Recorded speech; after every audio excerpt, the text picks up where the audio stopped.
Praise the lord. ఈరోజు దేవుని వాక్యము నిర్గమకాండము 4వ అధ్యాయము 12వ వచనము. నేను నీ నోటికి తోడయుండి నీవు ఏమి పలకవలసినది నీకు బోధించెదను. మోషేని ఉద్దేశించి దేవుడే పలుకుతున్న మాట. మరి మోషే దేవునితో ఏమని మాట్లాడిన దాన్ని బట్టి దేవుడి వాగ్దానం ఇచ్చినాడు అని చూస్తే, మోషేని దేవుడు ఇశ్రాయేలు ప్రజలకి నాయకుడిగా ఎంచుకున్నాడు. వారందరినీ విడిపించే బాధ్యత నీదే. వారు నిట్టూర్పులు, వారి మూలుగులు విని నేను దిగివచ్చి ఉన్నానని కూడా అంటాడనమాట 3వ అధ్యాయంలో. అయితే మోషేని ఏర్పరచుకున్నాడు దేవుడు, కానీ మోషే ఇక్కడ భయపడుతున్నాడు. నేను మాట నేర్పరిని కాను ప్రభువా, నోటి మాంద్యం గలవాడను, నాలుక మాంద్యం గలవాడను, నాకు మాట్లాడడం రాదు ప్రభువా అని దేవుని దగ్గర మోషే పలుకుతుంటుండగా దేవుడి వాగ్దానం చేయడం జరిగింది.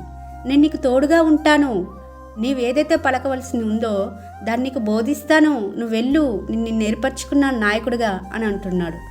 మరి మోషే జీవితంలో చూస్తే ఐగుప్తు సకల విద్యలలో ప్రావీణ్యత పొందిన అతడు మరి ఈ విధంగా మాట్లాడుతున్నాడంటే మోషేలో నిజమైన రియలైజేషన్ వచ్చిందేమో. ఒకప్పుడు ఐగుప్తుని చంపేంతగా ఉన్న బలశాలిగా ఉన్న ఆ మోషే, సకల విద్యలలో ప్రావీణ్యత పొందిన ఆ మోషే ఇప్పుడు దేవుడి దగ్గర ఎంతగా తగ్గించుకుంటున్నాడండి. తను తాను తగ్గించుకునేవాడు హెచ్చింపబడననే వాక్యమును ఇక్కడ మనం గమనించవచ్చు. మోషే ఎప్పుడైతే తాను తగ్గించుకొని తన నిజమైన స్థితిని దేవుని దగ్గర ఒప్పుకుంటూ వచ్చినాడో అప్పుడు దేవుడు వాగ్దానం చేయడం జరిగింది. మనం అనేక సార్లు అండి ఒప్పుకోము దేవుడి దగ్గర కూడా. మన బలహీనతలు కానీ, మన నిజస్థితి కానీ, మనం చేసిన పనులు కానీ, మన ఆలోచనలు, ఊహలు, ఉద్దేశాలు అన్నీ కూడా దేవుడికి చెప్పుకొని, ప్రభువా నాకు ఆలోచనలు ఇలా వస్తున్నాయి, ప్రభువా నేను ఇలా చేయబోతున్నాను, ఇలా చేశాను, నీకు అంగీకారయోగ్యంగా ఉందా అని ఎప్పుడైనా మన నిజస్థితిని దేవుడి దగ్గర ఒప్పుకున్నామా అండి?